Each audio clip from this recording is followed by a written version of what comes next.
10 grandes temas de pré-história. Avançamos hoje mais um patamar, vamos para o quarto tema, dedicado ao título, com o título A Revolução do Paleolítico Superior e a Arte das Cavernas. Vamos ligar estas duas referências que de facto se encontram ligadas, uma vez que são ambas do mesmo período, Paleolítico Superior, portanto, sendo que a arte das cavernas constitui precisamente um dos elementos centrais dessa dita revolução do Paleolítico Superior. Vejamos, em primeiro lugar, do que estamos a falar. Estamos a falar da última fase em termos evolucionários da história humana, o Homo sapiens. Às vezes dito Homo sapiens sapiens. Duas vezes sabedor, portanto. Ou, em tempos, na primeira metade do século XIX, do século XX, se dizia também, muitas vezes, o homem de Cro-Magnon, e temos precisamente ali o crânio do Cro-Magnon do lado direito. Verão, quando comparado com o do lado esquerdo, que é um Neandertal, que o volume até é menor. Não é? Como tem uma testa muito elevada, o Homem sapiens, o Homem de Cro-Magnon, uma testa muito elevada, as órbitas oculares parecem até bastante menores. Elas são efetivamente menores, mas há aqui um efeito também de comparação. São retangulares, enquanto que as do Neandertal são arredondadas. A fossa nasal é muito mais aquilina, mais estreita, no Homem Neandertal é muito maior. Não há no homem moderno prognatismo facial, a face é praticamente vertical, enquanto que ela existe no Neandertal, que tem dentes muito maiores do que os do Homo sapiens moderno. E depois, ao nível do queixo, e já referi antes, existe o desenvolvimento no homem moderno do queixo, enquanto que no homem de Neandertal, e como todos os anteriores, o queixo não existe ou é, o que se chama às vezes, fugidio. Portanto, estamos a falar agora, vamos falar num período correspondente à humanidade como biologicamente ainda nós somos. Aqui outra comparação, vemos o homem de Neandertal mais atarracado, mais entroncado, mais musculoso, o Homo sapiens mais longilíneo e não tão musculoso. Quanto à revolução, a esta revolução do Paleolítico Superior, ela pode se expressar em diferentes planos e eu irei, digamos, apresentá-los brevemente para depois me poder concentrar um pouco mais no domínio da arte. Desde logo a um primeiro nível, um nível tecnológico, o nível que temos mais comumente nas escavações arqueológicas, dos líticos, os utensílios líticos. Nós podemos encontrar um conjunto que está aqui elencado, outros eventualmente se poderiam acrescentar, de novidades tecnológicas. Uma delas, logo aqui está apresentada como primeira, de facto as mais essenciais, é a exploração verdadeiramente tridimensional, no sentido de uma tridimensionalidade plena, portanto volumétrica plena, dos núcleos. Que muitas vezes adquirem a forma de prismas e por isso se chamam núcleos prismáticos. São núcleos verdadeiramente tridimensionais, portanto.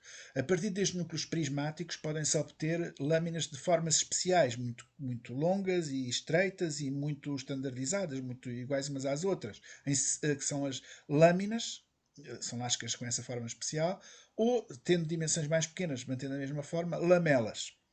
Os utensílios que a partir destas lâminas e lamelas se fazem, é claro que também se fazem no Paleolítico Superior utensílios a partir de lascas e não de lâminas, mas o que é mais inovador são as lâminas. Os utensílios que se fazem a partir de lâminas ou de lascas, por vezes, são também utensílios que ou não existiam de todo ou eram raríssimos durante o Paleolítico Médio.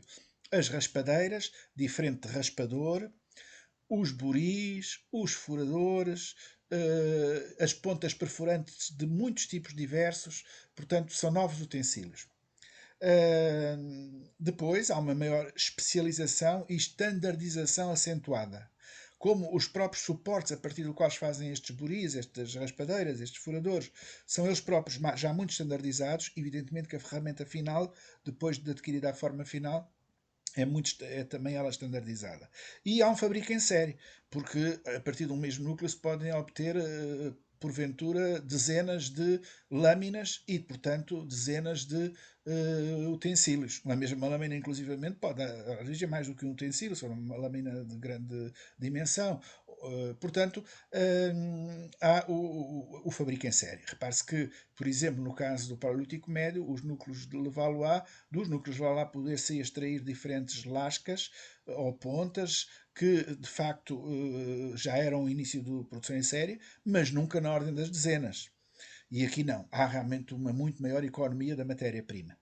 Depois, podem-se também fabricar, ou fabricam-se em certos períodos do Paleolítico Superior, utensílios múltiplos e utensílios compósitos. Múltiplos quer dizer, por exemplo, numa mesma lâmina haver várias partes úteis. E compósitos, em que a mesma ideia, numa mesma lâmina, numa extremidade pode ser raspadeira, na outra pode ser buril. Também outras tendências gerais importantes nas indústrias do Paleolítico Superior, que se vão acentuando ao longo do período, são as da microlitização e as da geometrização, que estão ligadas com a questão da standardização. Outros planos de análise, ainda ao nível tecnológico, mas noutros planos, da chamada revolução do Paleolítico Superior. O osso, o uso da matéria-prima osso, que antes no Paleolítico Médio, ou mesmo no Paleolítico Inferior, já eram usados, mas pouco, e que no Paleolítico Superior são por vezes usados intensamente, dando origem a objetos não só para utilidade comum, no dia a dia, chamados teconómicos, com uso, digamos, nas atividades económicas, como também muito para objetos idiotécnicos, quer dizer, de que a função não era propriamente a de realizar atividades económicas, mas de símbolos, serem símbolos ou de status social, ou de individualização, de decoração, de adornos, etc. Depois, os transportes também novos, que permitem a sobrevivência e a deslocação muito mais fácil em latitudes frias e cada vez mais árticas. A raquete de neve, o trenó, que não existiam antes. Ao nível da alimentação e do vestuário, também há novidades muito grandes.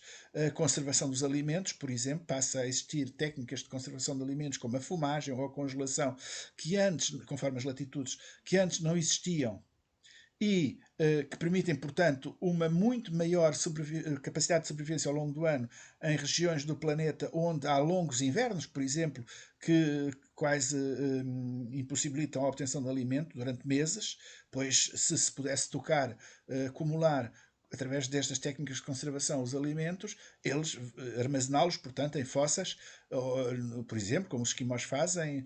Como sabem, os esquimós têm um território ainda conhecido etnograficamente, e certamente que os do Paleolítico seriam assim, têm territórios de captação de recursos muito amplos, de centenas de quilómetros. Ora, nesses amplos territórios, sempre que há a possibilidade de obter alimento num determinado local, pode ser, por exemplo, a caça numa zona de passagem de renas numa certa época do ano, eles têm por hábito não comer a caça fresca acabada de caçar, mas ir olhar no horizonte, na topografia mental que têm do território, e ver onde está o armazém, a fossa de acumulação de carne congelada mais próxima. E que pode estar aí há mais do que um ano, 2, 3 anos. E, portanto, vão aí a esse frigorífico natural, retiram a carne congelada que já lá está há meses ou anos e colocam a carne fresca para uma nova ocasião. E assim, quando porventura, numa qualquer ano, naquele mês, naquela altura, as renas não passarem naquele local, eles vão ao estoque alimentar que têm armazenado e não passam fome e, portanto, conseguem muito melhor gerir, digamos, a escassez de alimento e a imprevisibilidade do alimento ao longo do ano. Depois, ao nível do vestuário, já mais adiante eu voltarei a referir isso, mas já aqui a referência ao botão à agulha, que tem a ver com os instrumentos de osso, precisamente. E ainda com os instrumentos de osso, as novas técnicas de caça e de pesca. A zagaia, o arpão, a zagaia muitas vezes munida de propulsor, quer dizer, é um instrumento, deveria ser para o caçador do Paleolítico como é o canivete para o pastor dos nossos tempos. Um propulsor devia ser um instrumento muito pessoal, muito intransmissível, carregado de simbolismo, decorado intensamente em muitos casos, e que permitia o quê? Propulsionar, portanto fazer atirar a zagaia muito mais longe do que a simples força braçal humana. e depois as armaduras líticas especializadas, portanto as pontas em pedra que se colocavam em hastes e já muito especializadas para diferentes tipos de caça, desde os passarinhos, desde as aves, até aos grandes mamíferos. Ou na pesca, também os diferentes tipos de peixe. Algumas imagens disto que eu acabei de dizer. Núcleos prismáticos, vejam como se obtém este prisma a partir do qual se extraem lâminas. E depois, digamos, a muito maior economia da matéria-prima que eu há pouco referia. Reparem, aqui temos desde o biface azul em cima até à lâmina em cor-de-rosa em baixo, a quantidade de gume útil, portanto gume cortante útil, que se pode obter a partir de cada quilo de matéria-prima. Ora, 1 kg de matéria-prima dá aquela quantidade de gume útil que está, de biface que está ali simbolizado por pontinhos, bolinhas, em azul. A mesmo quilo de matéria-prima dá esta quantidade imensa de gume útil que nós vimos em baixo na lâmina. E repare-se que há uma crescendo ao longo dos diferentes períodos. O Paleolítico Médio é a terceira banda, a terceira, os círculos castanhos, mas a passagem para o Paleolítico Superior é um crescendo exponencial e, portanto, podemos mais aqui ver um elemento da tal revolução do Paleolítico Superior. Instrumentos diferentes, sobretudo aqui vemos furadores, alguns duplos, feitos a partir de quase todos de lâminas e, portanto, do Paleolítico Superior. O buril, um dos instrumentos centrais no Paleolítico Superior, um instrumento de corte, de gravação, liga-se muito e utiliza-se muito, lembra-se muito do buril quando pensamos, por exemplo, nas gravuras rupestres, que eram feitas com buris, na gravação das paredes rochosas, das grutas ou até ao ar livre. Mas o buril era usado em muito mais do que isso. O buril era usado, por exemplo, é uma das ferramentas principais para trabalhar o osso, para fazer agulhas, para fazer... portanto, o buril aqui vê-se do lado esquerdo.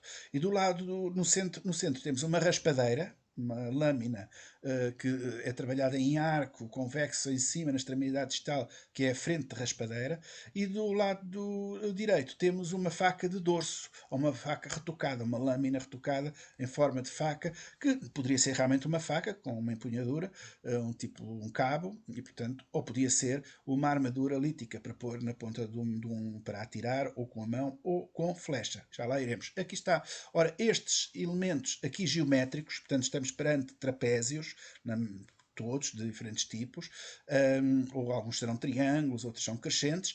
Estes elementos microlitos, portanto, de pedras micro, pequenas, litos, pedras muito pequeninas, que resultam da segmentação, segundo técnicas especiais, chamado golpe de buril, mas não é para fazer buris, é uma técnica especial de segmentação e retoque das lâminas para as segmentar em pequenas unidades geométricas, que são estes micrólitos. Estes micrólitos, cada um deles por si poderia até não ser um instrumento, podiam ser vários para colocar agarrados com alguma resina vegetal, pés, por exemplo, ou um suporte de madeira ou de osso, e fazer uma espécie de foice. Ou agarrados a paus e os paus entre si atados, fazendo uma espécie de forquilhas que podiam ser de varejar, paus de varejar, para ir mais alto nas árvores e conseguir fazer cair frutos. Enfim, a utilidade é variada, ou podiam ser para a caça também, colocados, alguns deles certamente, na ponta de paus e fazendo pontas de flecha. Porque no Paleolítico Superior, embora pudesse não ser, na maior parte do mundo do Paleolítico Superior, uma técnica de caça regular, já era conhecido o arco e flecha. Não era usado regularmente, como no período seguinte, de que falaremos no tema próximo das nossas sessões. Aqui vimos o exemplo do uso do propulsor para projetar uma lança a longa distância. Vejam, vê-se o desenho, vê-se em cima o esquema e do lado direito a distância que se pode atingir com várias técnicas. Se nós estivermos só com um pau na mão, um pau aguçado, como no Paleolítico Inferior, podemos alcançar cerca de 3 metros. Se formos para lançar, como no Paleolítico Médio, para lançar uma vara que tenha uma ponta de pedra para a reforçar, poderemos atingir um animal e penetrar na sua pele a 15 metros no máximo de distância. Se for com o propulsor, isto duplica, passa para os 30 metros de distância. E claro, se tivermos o arco e flecha, que como digo, no Paleolítico Superior existiu em alguns casos, talvez não muito usado, E no Mesolítico foi, digamos, a técnica, o instrumento de caça regular. Aí pode-se atingir ainda mais os 50 metros de distância. Também na pesca, vejam, aqui temos arpões de vários tipos e a técnica do arpão com uma base também para o atirar, para o projetar mais distante e depois ele ficando cravado, desprende-se, agarrado a um cordel e ficando cravado no peixe, basta depois puxar a linha ao cordel que vem o peixe guardando a base de suporte do arpão. Os arpões são de vários tipos. Aqui temos arpões de barbelura. Barbelura são os dentezinhos do arpão. Simples ou duplos, não é? E estes dentes eram necessários não só para ficar melhor cravado no peixe e não sair, como ao ficar cravado e não sair, fazia sangrar mais o peixe e mais rapidamente ele perder força e poder-se então obtê-lo. Aqui temos zagaias de caça. A do lado direito, inclusivamente, é encontrada em Portugal, na Gruta das Salemas, em Loures, no Conselho de Loures, e está cheio de risquinhos ao longo da zagaia que, tomando como paralelo, como exemplo, como inspiração, os exemplos etnográficos, se costumam associar a marcas de caça. O caçador sempre caçava um animal, fazia um risquinho na sua zagaia para mostrar que ela já tinha funcionado. E do lado esquerdo temos outras várias zagaias de caça de outras regiões. De curiosidade também que anotar é que esta zagaia de caça de Salemas, da Gruta de Salemas, ou da classe de Salemas, que aqui vimos, é feita sobre um osso peniano de urso. No plano territorial, também os elementos da Revolução do Paleolítico Superior nestes outros planos do habitat e do território. Bom, temos, no plano do habitat, a complexidade e divisão interior do espaço doméstico. Os rituais funerários muito elaborados. Vimos que os neandertais já enterravam os mortos, mas no Paleolítico Superior os rituais funerários tornam-se muito mais diversificados e elaborados. Por vezes há toucados de conchas que são colocados na cabeça dos mortos. Enfim, os rituais são já muito variados. O mobiliário funerário, os adornos, por exemplo, que acompanham os mortos, enfim, tudo isso. No plano territorial, há um clustering de sítios, quer dizer, os sítios arqueológicos desta época começam claramente a definir territórios de agregação, em que há um local que nos faz evidente sentido que estava em relação com outro e com outro e com outro, tudo dentro do mesmo território, provavelmente no mesmo bando. O local de caça, o local de residência, o local especializado na pesca numa determinada época do ano, ou na caça de determinada espécie também noutra época do ano. Enfim, tudo isso esta ideia de agregação ou clustering de sítios, o que denuncia territórios de fixação, é muito já marcante no Paleolítico Superior. A ocupação permanente de áreas mais setentrionais, inclusivamente árticas, circumpolares quase, com penetração também, o que permite a passagem do Estreito de Beringia ou de Bering, gelado, evidentemente, e a penetração no continente americano. A maior quantidade de sítios. O que, por um lado, é verdade que são épocas mais recentes, portanto, talvez não tenham sido tão destruídas como as épocas mais antigas, mas isso é insuficiente e seria um bocadinho ingênuo pensar que é só esse o fator que explica a maior quantidade de sítios. Não, existia mesmo maior densidade populacional, e especialmente, aliás, durante o último máximo glaciário, a chamada glaciação de Würm, em certas regiões onde, mais no sul da Europa, designadamente, originou uma concentração maior da população para fugir aos rigores e à cobertura permanente das neves eternas de grande parte da Europa. É nesta altura que se desenvolve, por exemplo, em Portugal, em Espanha, o solutrense. Novas territorialidades com a ocupação da montanha. A montanha, mesmo a alta montanha, é ocupada pela primeira vez. Os neandertais ou não ocupavam de todo, ou muito raramente, há sítios do Paleolítico Médio na alta montanha. Áreas de captação de recursos muito amplas, o que indica possíveis trocas de longa e com documentação de trocas a longa distância. Não é absolutamente raro, acontece, encontrar conchas, por exemplo, do Mediterrâneo, em França, numa zona central pirenaica francesa, central, não na montanha dos Pirineus, mas no sopé, e conchas do Mediterrâneo, no mesmo sítio. Ou seja, havia laços de contacto que faziam com que os bandos que ali existiam conseguiam, através de bandos de interposição sucessiva de bandos, ou eles próprios, no seu território anual de circulação, atingir tanto o Atlântico como o Mediterrâneo. Por exemplo, para dar este exemplo.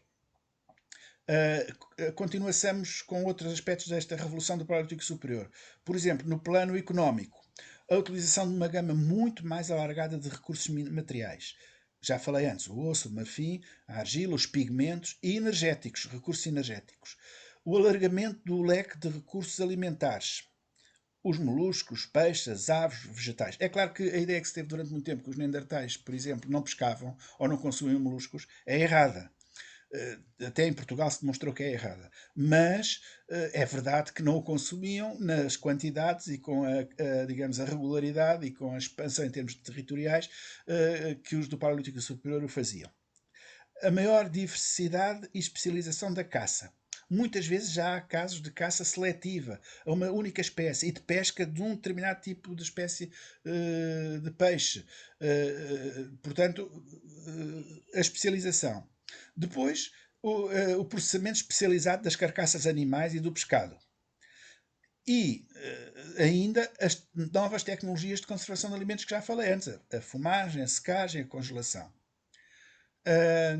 Depois, concluindo esta deambulação sobre a Revolução do Paleolítico Superior, aspectos gerais, no plano temporal, no plano da percepção do tempo, e reparem que a percepção, a consciencialização do tempo é um dos mais sofisticados indicadores de sapiência, de sabedoria, de Homo sapiens.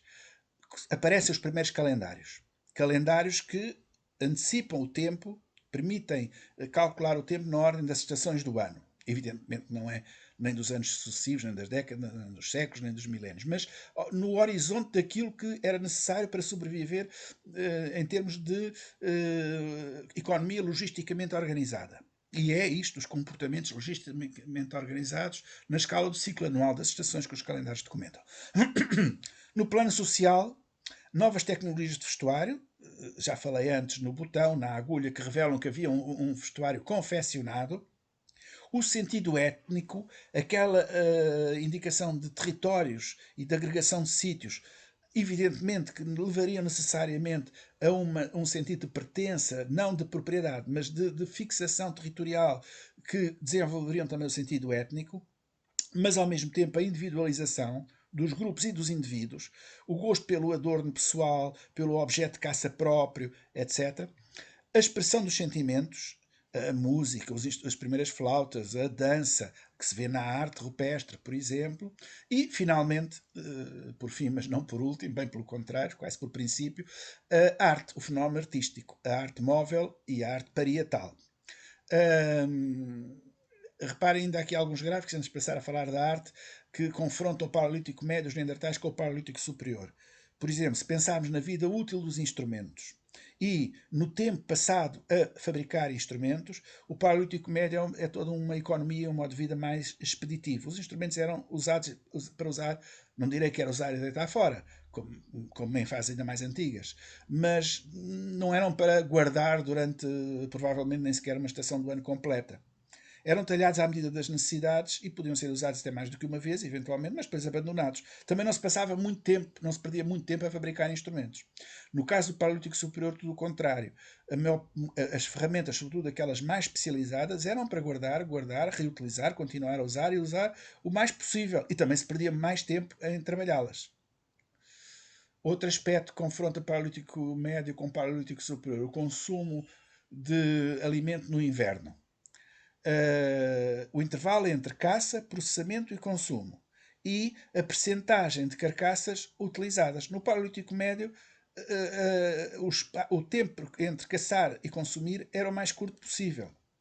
E as carcaças eram utilizadas de forma expeditiva, não era procurando retirar-lhes tudo que pudesse o mais possível. Era aquilo que no imediato era mais calórico, e seria a carne, e pouco mais. Já no Paleolítico Superior, o processamento e o tempo que me dá entre a caça e o consumo é maior, levam-se para partes do animal para um local ou para outro, e depois a carcaça é muito mais aproveitada, não só na carne, mas nos ossos que tem para fabricar utensílios em osso, nas peles, etc, etc, etc. E ainda um último elemento, procura de alimento durante o inverno. Número de outras, que é, portanto, o tempo do ano mais difícil de sobreviver. Número de outras atividades praticadas ao mesmo tempo durante o inverno.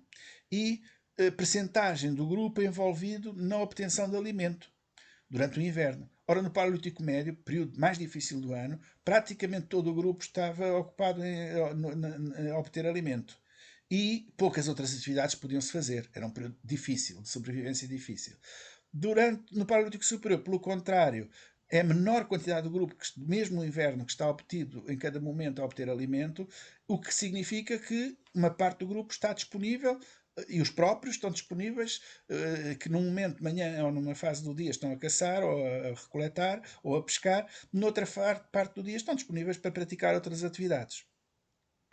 Bom, e com isto passamos então para esta síntese. O Paleolítico Superior, podemos dizer, como diziam alguns autores, por exemplo François Borges, que é o homem moderno, mais a arte, mais as lâminas.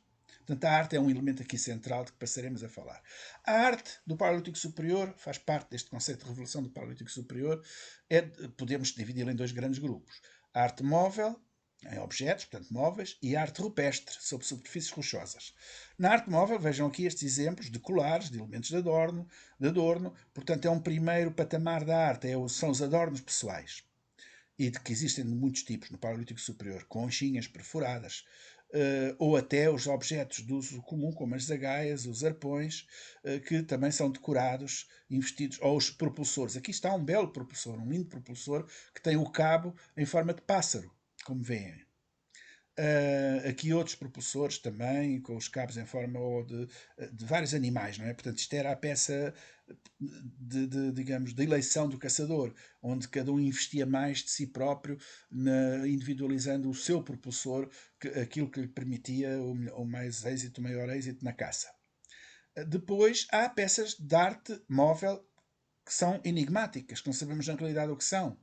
Estes são chamados bastões ou hastes perfuradas, são hastes, normalmente são feitos em hastes de veado, perfurados, ou bastões perfurados, que no início do século XX se chamavam até bastões de comando, atribuía-se-lhes o sentido de serem ícones identitários da chefia, de uma chefia totémica, mas não temos a certeza se sim é ou não. Agora, a verdade é que são peças que são frequentemente, ricamente decoradas, que representam cenas ou épocas do ano.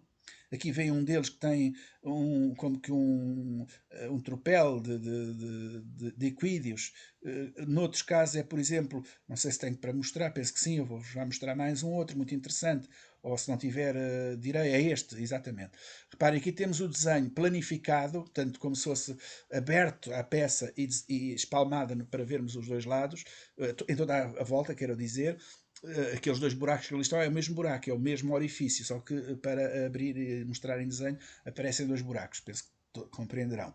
De um dos mais bonitos bastões perfurados que conhecemos do Paleolítico Superior, que representa uma cena de primavera, com salmões à acasalando a subir o rio, ramos espigados, as espigas, as flores, cobras em acasalamento ou mudando de pele. Portanto, é um bastão de primavera.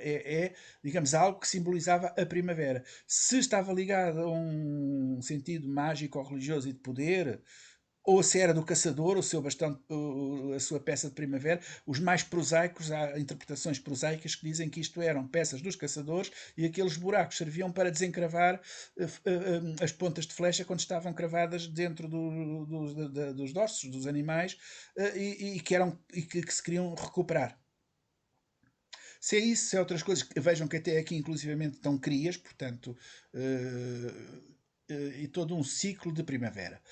Quanto ao calendário, este também é muito interessante, este exemplo da Europa Oriental, que é também uma figuração num ritmo de marcações de pequenos sinais diferentes que foram estudados, parecendo documentar ciclos lunares, ciclos da Lua, e um conjunto de ciclos de Lua que permitia cobrir uma estação do ano. Outros exemplos e depois a arte móvel ao nível dos objetos, só mesmo de arte, não é? De esculturas, não é? De esculturas de vulto, como por exemplo estas figurações, também são mais comuns na Europa Oriental até que na Europa Ocidental, de animais e também de mulheres, as célebres Vênus do Paleolítico. Este é um pássaro também. Mais exemplos, e cá está a Vênus de Willendorf, da Áustria. Portanto, estas figuras de femininas, mas que na realidade não representam ninguém. Reparem que o cabelo, o penteado é muito bem marcado, mas é igual na nuca e na face. A face, por e simplesmente, não está representada. Os pés e as mãos não estão representadas. Portanto, ou estão raquiticamente representadas sobre os seios, os braços. Portanto, o que estão os seios muito volumosos, a barriga muito volumosa, as nádegas muito volumosas. Portanto, os caracteres sexuais secundários muito marcados. Chama-se isto de estetopagia. São Vênus estetopágicas que de forma muito evidente, até porque as pessoas conhecem épocas mais recentes, representam o sentido da fecundidade. Da fecundidade provavelmente não só humana, mas da natureza. Todo o ciclo natural de renovação da vida, do qual dependiam estritamente os caçadores do Paleolítico Superior, evidentemente. Aqui temos uma outra Vênus, pior conservada, uma outra ainda de oriental, da Europa Oriental, e esta que é a francesa, de L'Espugne, muito bonita, a chamada Dama do Capuchinho, como veem, um penteado finíssimo, muito bem marcado, e aqui sim é um dos raros casos em que há representação de rosto. Mas também não é o rosto de ninguém em concreto, embora sim há uma representação de nariz, de olhos, portanto de rosto. O desenho está ali ao lado com a boquinha toda marcada e tudo, é um bocadinho exagero do artista, não é? De que desenhou. Portanto, provavelmente também neste caso não representaria ninguém em concreto. Em alguns casos, estas Vênus não são figuras de relevo total, são feitas em baixo relevo e até com representações, mais uma vez, enigmáticas, como este corno, com riscos, com marcações na mão. Selos desta representação. Quanto à arte imóvel, ou arte rupestre ou parietal, bom, ela pode aparecer em grutas ou abrigos sobre rocha, ao ar livre, pode ser pintura, gravura, modelação, são diferentes formas de abordar. E depois há exemplos magníficos, como para vermos do que estamos a falar. Esta arte pode ser gravura, por exemplo, sem cor, sem pintura, ou pode ser gravura e pintura associada, pode ser pintura sem gravura, e pode ser pintura monocromática ou policroma, ou bicromática ou policroma. Reparem, por exemplo, este cavalinho tão bonito, ele, através da cor, dá a ideia do volume. Da cor, quer no dorso, depois a crina. E reparem também noutra coisa, que neste já se vê, se vai repetir sempre, não é? É a intencional desproporção das formas. Uma cabecinha demasiado pequena para o tamanho do corpo. Muitas vezes as patas também demasiado pequenas para o tamanho do corpo. Neste caso, parece estar a ser atravessado por flechas e associado a signos esquisitos que não se sabe o que são.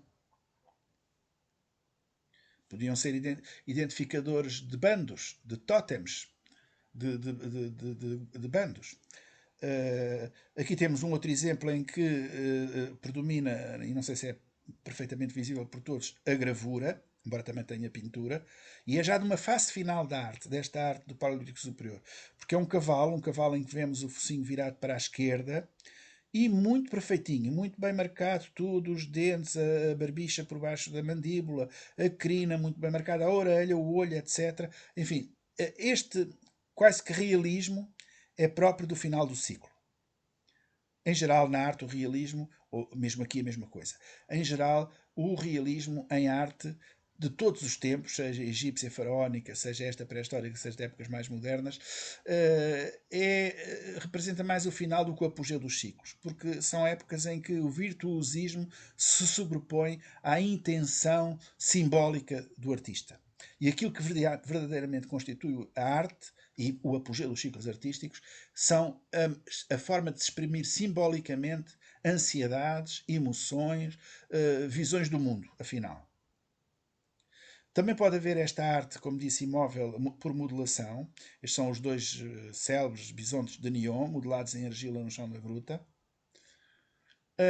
Depois, outra forma de observar esta variação na arte rupestre ou parietal é as províncias, portanto, as áreas geográficas da sua distribuição. E poderíamos, não é o caso, não vai ser hoje o caso, mas falar na história das descobertas, nas provas da autenticidade, porque no início não foi só em Foscoa que se discutiu se era arte paleolítica e que muitos não queriam acreditar ou não, foi também em Altamira, foi também logo nos primeiros tempos da identificação desta arte das cavernas, em que muitos não queriam crer que pudesse ser tão antiga, do Paleolítico Superior, e portanto para isso foi preciso argumentar, encontrar provas.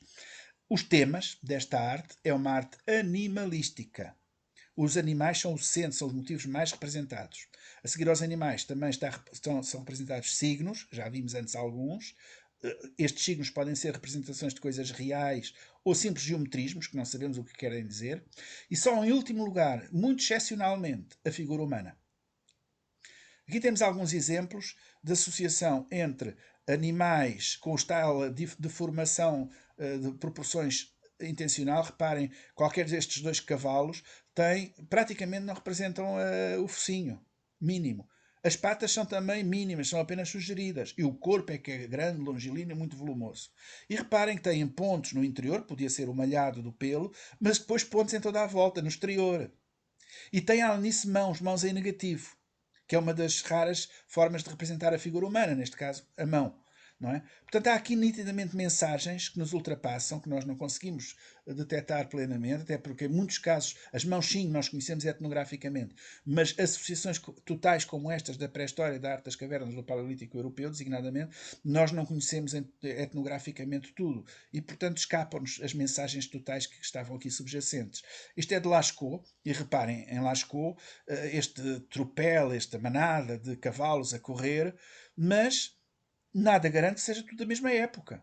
É evidente que o friso de cavalos de baixo parecem, pela cor que tem, pela expressão, tudo isso, que são da mesma época. Mas aquele cavalo grande no meio, e mais ainda aquele touro, que está também enorme por trás, aparentemente iria por trás, pode entre eles haver alguns séculos ou milénios poucos milénios, mas alguns milénios de intervalo.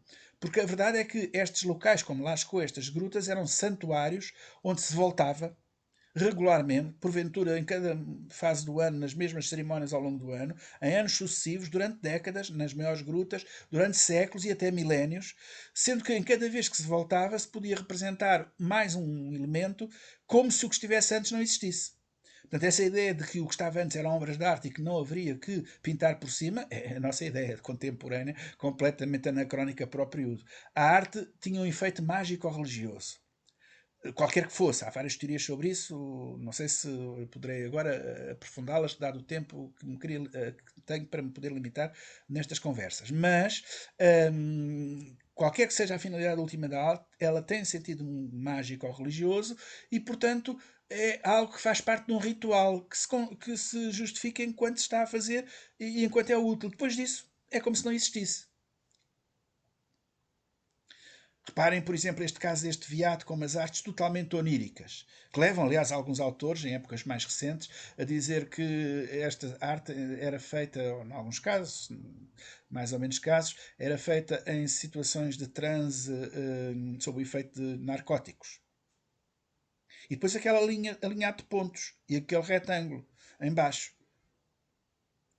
Ou este touro um pouco, diria, inebriado, com aquelas hastes ondulantes. Mais exemplos de diferentes animais, cavalos, touros, etc. Não entrei, ainda não referi, porque, como digo, não queria entrar muito na questão da interpretação e porque estes, reparem que é frequente, estamos a ver isso, existirem animais de espécies diferentes uns aos outros. Ora, na natureza, como é evidente, os touros não andavam, ou os bisontes, ou os auroques, o que fosse, os touros, estou a chamar, uma linguagem popular a filha do Marquês de Santa Ola, quando entrou em Altamira pela primeira vez, saiu de lá a correr, esbafurida a dizer que tinha visto touros dentro da gruta. O que ela na realidade viu foram bisontes e auroques, não é o touro como o conhecemos hoje. Peço desculpa pelo termo demasiado plebeio que estou a utilizar. Mas enfim, esta associação entre espécies diferentes não existe na natureza, eles não eram parvos, sabiam que não existiam. E no entanto juntavam-nos. E juntavam-nos também estes claríssimos signos identitários, não é? Estes retângulos coloridos, não é? Depois temos os signos que representam coisas reais. Aquele do lado esquerdo talvez represente uma cabana e os do lado direito é uma tipologia de diferentes signos fálicos masculinos encontrados também nesta arte das cavernas, como aos signos femininos. Mais exemplos e depois raríssimos casos de figura humana. E reparem que a figura humana, quando aparece, que é rara, é quase de brincadeira, é quase de gozar com o parceiro, de salientar a coisa que nos faz rir e que eles talvez fizesse também rir. Portanto, até se pode dizer o seguinte: se há algum aspecto desta arte das cavernas, do Paleolítico Superior, que tenha o lúdico a sobrepor-se ao simbólico, são estes casos quase anedóticos de representação da figura humana. As cenas são raríssimas, não é uma arte de cenas. Embora neste caso tudo indica que é uma cena de caça. Reparem, há um bisonte atravessado por uma flecha ou por uma lança, que tem os intestinos a sair, portanto está ferido mortalmente, e em frente está um humano percebe-se que é humano, mas tem cabeça de tipo de pássaro, tem um falos bastante acentuado e, portanto, um homem, meio caído, podia ter sido atacado por aquele bisonte. Junto dele está aquele pássaro com uma só perna ou mastro muito comprida, também não é um pássaro natural da natureza, mas à esquerda temos porventura, ou é um hipopótamo, mais provável é que seja um suíno, portanto um javali, algo desse tipo, mas pode ser de época completamente diferente, não tem nada a ver com o caso. Agora, aquele conjunto sim é uma cena, e uma cena de caça, que são, como digo, raríssimas. As províncias geográficas. Bom, aquela província que nós conhecemos melhor, que está mais próximo de nós, é a chamada província franco-cantábrica, onde se situam do lado francês Lascaux, do lado cantábrico Altamira, só para dar estes exemplos mais conhecidos. Aqui temos algo, desde as Astúrias ao País Basco, temos esta cornija cantábrica onde se situam estas grutas de Altamira, Tito Bustilho, enfim, um conjunto de grutas bastante famosas e importantes. Delas, de todas, a mais antiga, a primeira descoberta e uma das catedrais, ou a catedral da pré-história, da arte pré-histórica, é precisamente esta de Altamira, que se pode hoje visitar em réplica, onde o abade Henri Breil fez este levantamento pela primeira vez do teto dos bisontes, e como digo, hoje é suscetível isto é ainda retirado a partir do desenho do Henri Breil, se pode visitar quer o museu, quer a reprodução da própria Gruta de Altamira. O original, a Gruta de Altamira original, só alguns eleitos por ano é que podem visitar, tal como a de Lascaux. É o exemplo limite de que a proteção do património pode implicar a proibição da visita. Desenhos mais de Altamira, dos magníficos bisontes de Altamira. E vamos por aqui fora, apressando um pouco para cumprir o tempo e quero-vos mostrar ao mesmo tempo mais e mais. Já vi, já. Outra é. Este é muito interessante, porque intencionalmente eu tinha escolhido para mostrar fora daquele horizonte franco-cantábrico achados, e designadamente este, que é a gruta mais notável de pintura de Paleolítico Superior na Península Ibérica a sul, a Cueva de La Pileta, que é na província de Málaga, e onde de facto existe este tipo de arte, e existem, por exemplo, muitas mãos. A Cueva de La Pileta tem muitas mãos em negativo, símbolos, uma arte muito simbólica. Em Portugal temos o exemplo da gruta do Escoral, em Montemoro Novo, aqui antes de todas as estruturas que modificaram o local. Aliás, perdão, isto até não é a entrada, uma das entradas, não é a entrada primitiva da gruta. E não a entrada que usamos normalmente quando visitamos a arte rupestre, a arte do Escoral, porque aí entramos por o lado de trás da gruta, porque, como saberão, a Gruta do Escoral, este é o interior, a sala principal da Gruta do Escoral. Esta arte da Gruta do Escoral, realmente muito limitada comparado com o que vimos antes, mas em todo o caso vê-se bem do lado direito a barriga e as patas de um animal. Foi descoberta esta arte por acaso, por acaso, quando se explorava uma pedreira, a pedreira do monte envolvente, e aí abriu-se um buraco no que, para os pré-históricos, seria o fundo da gruta, supomos nós. E reparem que isso são gravuras, para além da pintura, até existe mais a gravura no escoral, gravuras de vários cavalos aqui, ou signos geométricos que não sabemos se representam ou uma cabana ou não representam de facto nada. Aqui vê-se mal, porventura, quem está menos habituado a ver, mas são aqueles cavalos que vimos antes, em gravura. E depois, finalmente, temos a arte do Koa. E eu há pouco falava na questão da dificuldade em aceitar a antiguidade desta arte, em Altamira, por exemplo, não é? Ora, a mesma coisa se passou. Reparem, este título garrafal de O Independente, na altura da descoberta da arte do Koa, quando, a partir de pseudo-especialistas contratados pela EDP, pretenderam que a arte do Koa era uma fraude, que era falsa. Mas não, tudo ao contrário, e veio a ser classificada como Património Mundial da Humanidade. É uma arte notável, porque até ocorreu a prática, conhecia-se, mas muito pouco, santuários de arte ao ar livre. Toda ela era, por isso dizia arte das cavernas, que não é rigoroso, já vimos pelo Coa, e provavelmente haverá muito mais do que o Coa, não é? O Coa é o próprio rio que é como que uma gruta sem teto, e, portanto, um santuário organizado como se fosse uma gruta sem teto.